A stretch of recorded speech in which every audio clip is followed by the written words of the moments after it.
Pranam Sadhguru. I have a question about Bhuta Shuddhi. We speak about cleansing of the five elements. Cleansing them of what? Why do they become impure? And what is the difference between Panchabhuta Aradhana, which happens on Shivratri, and the Bhuta Shuddhi process, which we learn as a part of Hatha Yoga? The five elements, just five, if they have to play so much mischief, it's not one or two manifestations, trillions of manifestations. If all this has to happen, if it does not acquire other qualities or possibilities, there is no way with five you can create so many. They're naturally receptive in nature. The air that you breathe, the food that you eat, the water that you drink. We will leave the other two because you don't have much experience of those two. Today we know we can influence them just with thought, emotion, intention or energy. We can change the quality of the water, we can change the quality of the air and the food that we eat just with our intention or emotion or thought process. So, the five elements within you, which makes this body, are deeply, deeply influenced. A certain layer of information which generally referred to as the karmic substance gathers. Without it, the elements would not behave in a particular way within you. It would be same, every human being would have been same if there was no specific information. See, if you eat a banana, you become a woman. The banana becomes a woman. Somebody here eats, it becomes a man. If a cow eats, it becomes a cow.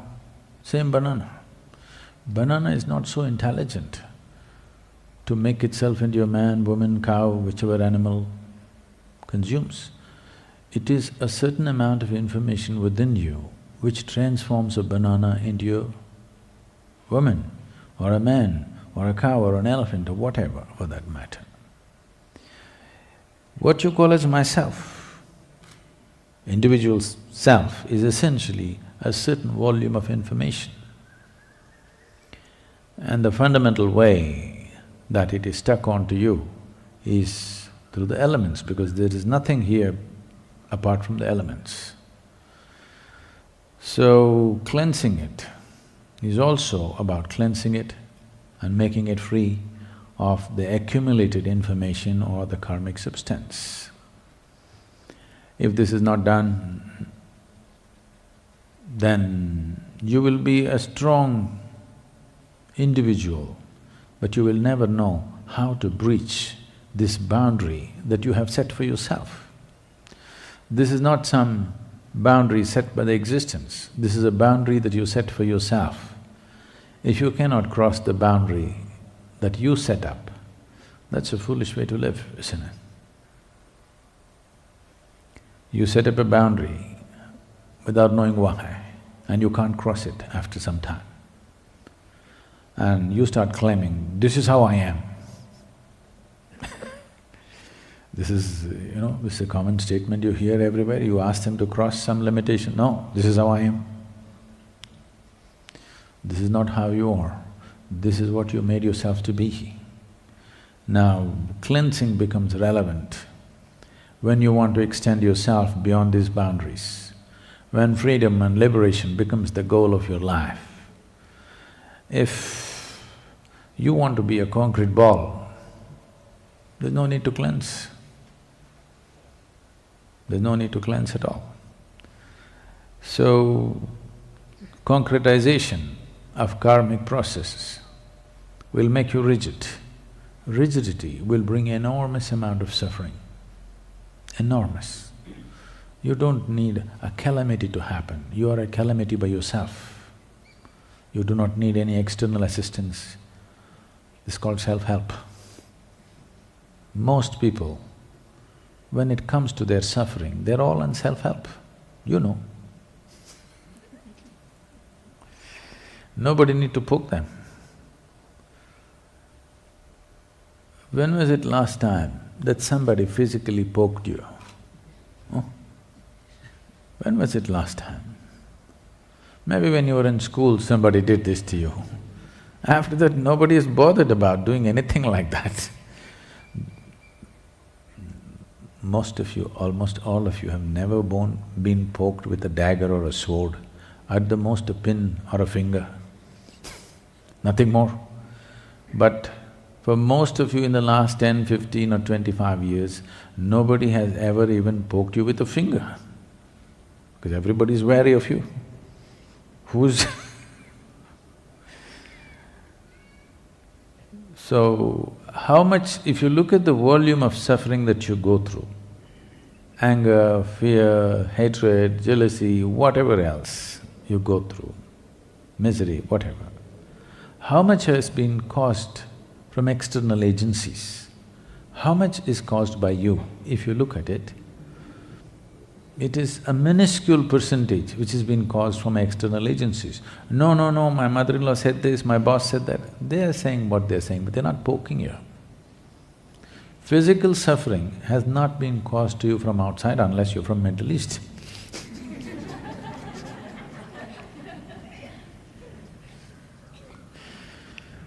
For most of you, such things have not happened, but rest is all your own making. This is simply because the imprint is so deep that you behave in predetermined, compulsive ways. 1,000 times the same situation has happened, but still the next time it happens, you almost react the same way. It takes a certain amount of awareness, certain amounts of shaking you up to respond in a different way. So, what's called Bhuta Shuddhi is to do it in the most fundamental level. If we cleanse your mind, if you clean it in the morning, by afternoon you'll have a whole new world again. It's really waste. This is why no significance or no importance is given in the yogic system towards your psychological structure. What you think, what you feel, they don't care, because if you change it today again, within few hours you'll change it back into something else. We are only interested in the body. This is why yoga calls everything as body. Physical body, mental body, energy body like this, but no mind. Because the psychological activity that's happening, towards which you have given enormous importance, is of no consequence or significance, depending upon the type of information imprinted within you. Whatever is your karma, whatever is your sanskara, that is how you think, that's how you feel, that's how your emotions happen, everything happens that way. So we are interested in handling the root. If you prune the tree, it will sprout back with vengeance. No point pruning it. If you handle the root, it'll be gone. So the very root of karmic imprint is in the elements. That is the most fundamental space. It takes much more than handling other aspects. So generally, because most people are not interested in absolute transformation, they just want a little change, they don't want to lose themselves. Bhuta Shuddhi means you want to lose yourself. Whether it's good, bad, ugly, beautiful, it doesn't matter, you want to lose everything that you have built so that the Creator's creation will stand up and shine within you. It'll take a certain amount of work. The Bhuta Shuddhi that's been taught to you is very basic. If you want to do more serious forms of Bhuta Shuddhi, it will mean it becomes your entire life. It's not something that you do on the side. So, even if you do a very minor version of Bhuta Shuddhi, you will see the change that happens in you is permanent. There is no tendency to fall back, and that's important.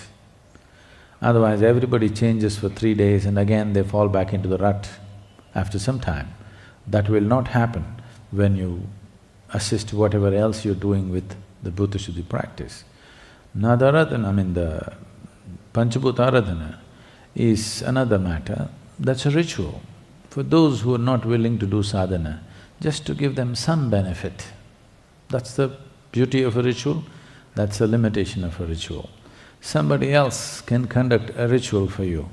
You don't have to do any sadhana, just sit there and benefit from that. But then only if they conduct, you have it, otherwise you don't have it. Suppose we don't do Panchabhuta Aradhana, you don't have it. So, the ritual is always like this. It is beautiful because people who do not know anything about it, they can still benefit from it. At the same time, if those who conduct do not conduct it properly, it will not happen to you.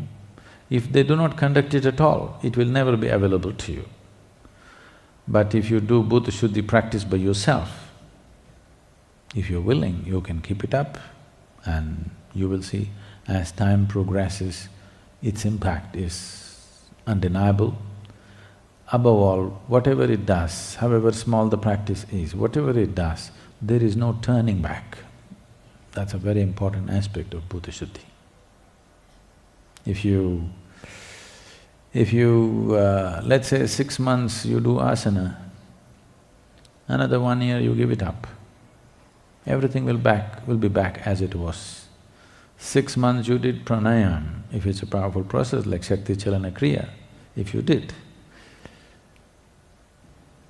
its impact will be there, but after a certain period of time, if you don't do it for a certain period of time, again it'll turn back.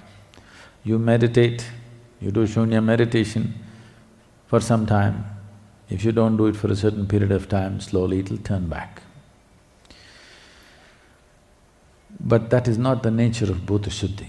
Bhuta Shuddhi if you do, nothing seems to be happening because it's very fundamental and it's slow.